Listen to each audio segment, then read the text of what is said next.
Hello बेटा, आप सब कैसे हैं? और गुड मॉर्निंग। आई होप आप अच्छे होंगे। और चलिए शुरुआत करते हैं। आगे हम पढ़ रहे हैं बेटा नेक्स्ट टॉपिक।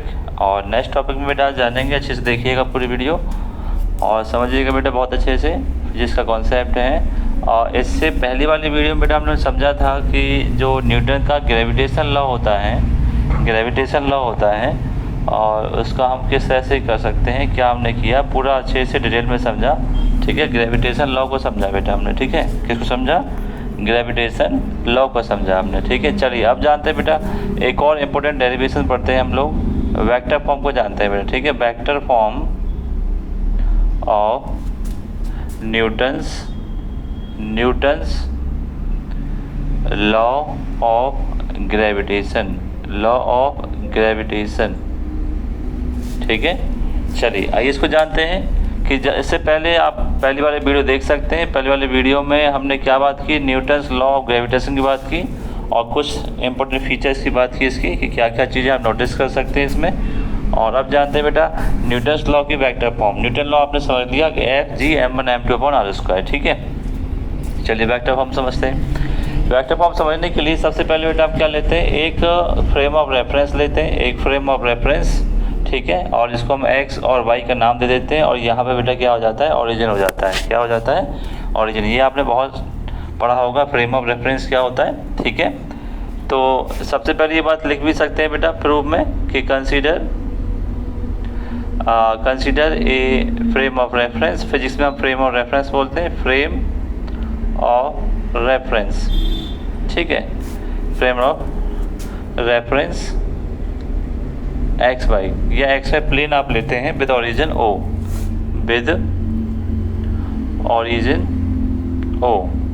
के साथ आप लेते हैं। ठीक है, अब क्योंकि न्यूटन्स का लॉ काम करता है किसमें बेटा? पॉइंट मास बॉडीज़ में। तो हमें यहाँ कितनी बॉडी लेनी पड़ेंगी? 2, क्योंकि एक बार में ये किसके साथ अप्लाई होता है? 2 बॉडीज़ के साथ एप्लीकेबल होता है। ठीक है, लेट 2 बॉडीज़ हमने क्या लिया? 2 पॉइंट बॉडी हमने ली। एक बॉडी ये रही और एक बॉडी आपकी ये रही। ये ए पॉइंट पर है बेटा, ये बी पॉइंट पर है। इस बॉडी मास m1 है, इस बॉडी मास कितना? m2 है। और ओरिजिन से डिस्टेंस कितनी होगी इसकी? ओरिजिन से डिस्टेंस कितनी होगी इसकी? r1। ये आपका पोजीशन वेक्टर है और यहाँ से आप देखेंगे r2, ये आपका पोजीशन वेक्टर है। ठीक है, दूसरी बॉडी के लिए ये क्या है? आपके पास पॉइंट बॉडी है। ठीक है बेटा, क्या है? पॉइंट मास बॉडी है, a1 और a2। ठीक है, 2 बॉडीज आपके बीच में हो गया। ठीक है, इसी बात को यहाँ पर लिख सकते हैं अच्छे से। कंसीडर या लेट मान लेते, कैसे हम मान चुके हैं यहाँ पर। Let 2 bodies A and B. ठीक है, और पॉइंट मासेस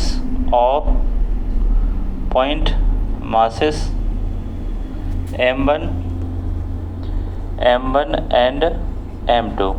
ठीक है, इसके साथ हमने यहाँ बताया कि position vector of bodies. Now position vector of bodies. तो पहली बॉडी के लिए पोजीशन वेक्टर OA इक्वल बेटा r1 से रिप्रेजेंट कर देंगे और OB इक्वल इसको हम रिप्रेजेंट कर देंगे r2 से। ठीक है, r2 से ध्यान से देखिएगा अच्छे से। तो हमने क्या मान लिया? एक बॉडी आपके पास क्या थी? A और B थी और दोनों बॉडी की यहाँ से पोजीशन वेक्टर r1 हो गया, ये आपका r2 हो गया। ठीक है, दोनों के बीच की डिस्टेंस निकाल लेते हैं, डिस्टेंस फाइंड आउट कर लेते हैं। ओके, जब डिस्टेंस फाइंड आउट करते हैं A और B के बीच में, तो ये डिस्टेंस कितनी हो जाती है आपकी? ये तो हो जाती है फाइनल में से इनिशियल माइनस करें तो ये तो आपकी हो जाती है r21 और यहाँ हो जाती है r12। ठीक है, क्योंकि AB is a displacement vector. AB क्या होता है प्यारे बच्चों? AB जो होता है डिस्प्लेसमेंट वेक्टर होता है। ठीक है, AB को आप एक तो बोल सकते हो, AB को A से लेकर B तक जाते हैं तो इसको बोल सकते हैं आप 21 और BA को बेटा बोल सकते हैं r12। ठीक है, इससे पहले हमने चैप्टर नंबर 3 में डिस्प्लेसमेंट वेक्टर समझ लिया था। डिस्प्लेसमेंट वेक्टर से हम बात कर रहे हैं कि अगर AB लेते हैं तो A से लेकर B तक चलते हैं तो फाइनल में से इनिशियल माइनस कर देते हैं तो आपका ये r21 हो जाता है। और अगर B से लेकर A तक चलते हैं तो फाइनल में से इनिशियल आप माइनस कर देते हैं, ये आपका डिस्प्लेसमेंट वेक्टर हो जाता है। ठीक है, यहाँ तक बात आपको समझ में आ गई होगी। चलिए अब हम लेट कर लेते हैं यहाँ पे एक और चीज़, F12। ये क्या है? F जो है ग्रेविटेशनल फोर्स है बेटा, ग्रेविटेशनल फोर्स। ठीक है, ग्रेविटेशनल फोर्स F12 किस पे लग रहा है, 1 पे लग रहा है, at body A due to body B. तो इस पे बॉडी ए पर जो फोर्स लगा रहा है वो F12 लग रहा है, 2 लगा रहा है इस पर, तो F12 हो गया। वहीं पर अगर F21 की बात करें उतना ही फोर्स ये बॉडी इस पर भी लगा रही है, तो ये कितना हो गया बेटा, F21 फोर्स हो गया। क्या हो गया, F21 फोर्स हो गया। ये भी क्या है बेटा आपके पास, ग्रेविटेशनल फोर्स है। ग्रेविटेशनल फोर्स यहाँ पर है, कहाँ पर लग रहा है बेटा, V पर, और ड्यू टू किसकी वजह से लग रहा है, A की वजह से लग रहा है। ठीक है, यहाँ तक कहानी। चलिए, तो ये आपने जान लिया, ये होगी पूरी रिप्रेजेंटेशन वेक्टर फॉर्म की। वेक्टर फॉर्म का मतलब होता है जो कुछ भी आप न्यूटन्स लॉ लगा रहे हैं, ठीक है, उसको हम फ्रेम ऑफ रेफरेंस पे या एक्स वाई प्लेन पर हमने रिप्रेजेंट किया विद द पोजीशन वेक्टर और डिस्प्लेसमेंट वेक्टर। ठीक है, जब डिस्प्लेसमेंट वेक्टर से हमने निकाल लिया यहाँ पर, तो अब क्या अप्लाई करेंगे, अब लगाएंगे न्यूटन्स ग्रेविटेशनल लॉ। ठीक है बेटे, अकॉर्डिंग टू, ठीक है, यहाँ पे मैं हटा देता हूँ, आप लोग नोट्स लिख लेते हैं आप। ठीक है बेटा, अच्छे से लिख लेना, वीडियो को जूम करके आप लिख सकते हो। ठीक है, चलिए ये बाद में लिख लेंगे, मुझे तो याद रहता है, आप जो है देख करिएगा। अब बात करते हैं according to Newton's law of gravitation. तो ग्रेविटेशन लॉ से न्यूटन ने क्या दिया बेटा, F इक्वल दिया था G m1m2/r, उसका ये दिया था बेटा, है ना। इसके आधार पर सबसे पहले हम क्या निकाल रहे हैं, फोर्स F12 निकाल रहे हैं। ठीक है, F12 फोर्स, पहला फोर्स G हो गया, m1 और m2 हो गया। ठीक है, अपॉन आपका कितना हो गया, r। F12 पर कौन सी डिस्टेंस लग रही है, 21। ठीक है बेटे, इसका यूनिट वेक्टर लगा देंगे आप, इसका ये हो गया। ठीक है, तो पहली चीज़ बन गई आपकी, हमने फोर्स लगा दिया। और ये हमें ध्यान रखना है कि नेचर में जब ग्रेविटी फोर्स काम करता है तो ऐसा नहीं कि इन दोनों के बीच में काम करे। अब आपको ये समझना है कि ये जितना फोर्स पे लगा रहा है ग्रेविटेशन या अट्रैक्शन फोर्स, उतना ही फोर्स कौन लगा रहा है, ये भी लगा रहा है। देखो अभी हम साबित कर देते हैं, एंड F21 फोर्स, ये भी आपका G m1m2/r12 का स्क्वायर। ठीक है बेटे, और R12 का cap equation number second. But हमने यहाँ देखा कि दोनों जो फोर्स, एक इस पे लगा रहा है, ये इस पे लगा रहा है, दोनों की डायरेक्शन अपोजिट है, तो हमें क्या लगाना पड़ेगा, एक पे माइनस जो साइन है वो क्या बता रहा है बेटा, अपोजिट डायरेक्शन बता रहा है। ठीक है, अपोजिट डायरेक्शन बता रहा है। ठीक है, इस तरह से ये क्या हो जाता है, F12 दोनों के मैग्नीट्यूड तो बेटे इक्वल रहेंगे, इस तरह से हम मैग्नीट्यूड को रिप्रेजेंट कर सकते हैं। ठीक है, मैग्नीट्यूड इक्वल रहेंगे बट डायरेक्शन क्या रहेगी, अपोजिट। ठीक है, डायरेक्शन क्या रहेगी, अपोजिट। यही है आपका, this is the vector form. ठीक है बेटे, this is the vector form of, ठीक है, न्यूटन्स ग्रेविटेशनल फोर्स। ठीक है बेटे, ये वाली आपकी हो जाती है तैयार। ठीक है, यहाँ से एक बात और समझ में आ रही है कि कहीं ना कहीं एक्शन रिएक्शन के लॉ को फॉलो कर रहा है, न्यूटन थर्ड लॉ को। ठीक है, चलिए अब बात करते हैं इससे आगे इंपॉर्टेंट फीचर्स के बारे में बात करते हैं। इससे अब पूरा सारांश क्या निकल के आया। ठीक है, वेक्टर फॉर्म तो आपने जान ली अच्छे से कि वेक्टर फॉर्म क्या होती है न्यूटन्स की ग्रेविटेशन लॉ की। अब जानते हैं फीचर्स के बारे में जानते हैं। ठीक है बेटा, किसके बारे में जानते हैं, फ्यूचर्स के बारे में जानते हैं कि इम्पोर्टेंट फीचर्स जो हैं वो इसके क्या हैं। ठीक है बेटे, चलिए फीचर्स या प्रॉपर्टी कह लीजिए आप, प्रॉपर्टीज या फीचर्स। ठीक है, किसके बेटा, ऑफ ग्रेविटेशनल फोर्स, जो न्यूटन का ग्रेविटेशनल फोर्स है। ठीक है, इसके फ्यूचर क्या हैं, बहुत ध्यान समझिएगा। ठीक है, जितने भी मैं आपको बताता हूँ, सबसे पहला क्या है बेटा, सबसे पहला है it is a central force. क्या है बेटा ये, it is a central force, बहुत ही इंपॉर्टेंट है, आपको ध्यान रखना है। ये क्या है, सेंट्रल फोर्स है। सेंट्रल फोर्स का मतलब समझिए कि आपसे पूछता है कि भाई सेंट्रल फोर्स क्या होता है, तो सेंट्रल फोर्स का मतलब होता है बेटा कि अगर आपके पास दो बॉडीज़ हैं जो कि ग्रेविटी फोर्स दो बॉडी में काम करता है, तो दो बॉडी में ये सेंटर से सेंटर को कनेक्ट करता है। ठीक है, ये सबसे मैक्सिमम कहाँ लगेगा, सेंटर से सेंटर पर कनेक्ट करेगा, इसलिए इसको सेंट्रल फोर्स बोल रहे हैं। ऐसा नहीं कि यहाँ से यहाँ कनेक्ट करेगा, बिल्कुल नहीं, ना यहाँ से यहाँ करेगा, सरफेस पर काउंट नहीं करता है ये हर एक दो बॉडीज़ के बीच में, टू बॉडीज़ के बीच में ग्रेविटी फोर्स अप्लाई हो रहा है, तो सेंटर कनेक्ट होता है। एक ऐसी लाइन जो सेंटर से कंबाइन हो रही हो वहीं पर सेंटर फोर्स अप्लाई होता है, ये होता है सेंटर फोर्स का मतलब। ठीक है बेटा। सेकंड, दूसरा इसका नेचर क्या, it is a conservative force, conservative force. ठीक है, ये आपने पढ़ रखा है चैप्टर नंबर 3 में, conservative force.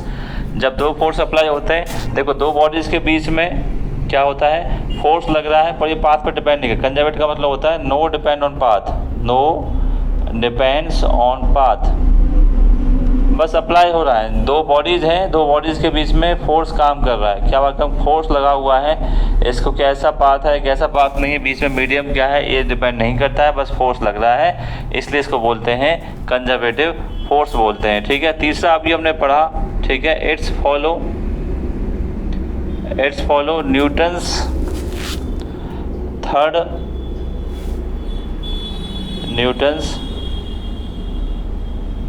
Third law of motion, Newton's third law of motion. ठीक है बेटे, थर्ड लॉ ऑफ मोशन। अभी हमने वेक्टर फॉर्म से समझ लिया कि वेक्टर फॉर्म से क्या समझा बेटा, F12 जो है F21 के बराबर होता है, मैग्नीट्यूड में इक्वल होता है पर डायरेक्शन अपोजिट होती है।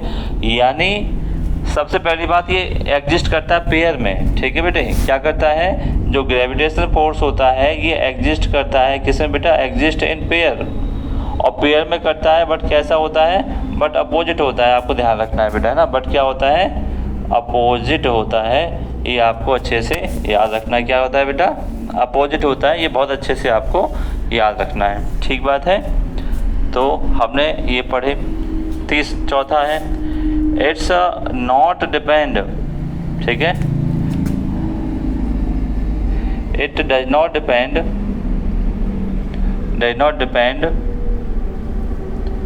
The medium between the two bodies, दो बॉडीज़ के बीच में मीडियम कैसा भी हो उससे फ़र्क नहीं पड़ता। ठीक है, बस ये मान लीजिए कि भाई एक बॉडी ये है दूसरी बॉडी ये, बीच में बेटा मीडियम कैसा भी हो, सॉलिड हो गैस हो कोई भी मीडियम हो उस पर डिपेंड नहीं करता है। ठीक है, ये आपको ध्यान रखना है बहुत अच्छे से। 4 प्रॉपर्टी मैंने आपको बताई, 4 फीचर्स मैंने आपको बताए। अभी आगे बढ़ते हैं और ठीक है, इसको हटा देते हैं, आप लिख लीजिए, वीडियो को जूम करके लिख लीजिए अच्छे से। ठीक है, चलिए ये आपने जान लिया। कोई भी दिक्कत है आप कमेंट करके बात कर सकते हैं आप मेरे से। ठीक है, जवाब दे दूंगा मैं आपको, नेक्स्ट वीडियो में जवाब दे दूंगा बेटा, है ना। तो चलिए आगे बढ़ते हैं। 5th वाला, इसकी सिमेट्री के बारे में बात की जाए कि जो इसकी सिमेट्री है वो क्या है, it has spherical symmetry, it has spherical symmetry बहुत ही इंपॉर्टेंट है, आगे चल के आपको 12th में काम आएगा बेटा, है ना, सिमेट्री। ये आपको ध्यान रखना है कि इसकी सिमेट्री कैसी होती है, स्फेरिकल सिमेट्री होती है। ये आपको बहुत अच्छे से जो है समझना है कि स्फेरिकल सिमेट्री होती है। ठीक है बेटे, चलिए तो एक और बात है कि भाई नेक्स्ट वर्ड लेते हैं एक और। यहाँ पर ये ओनली एप्लीकेबल है, इट इज़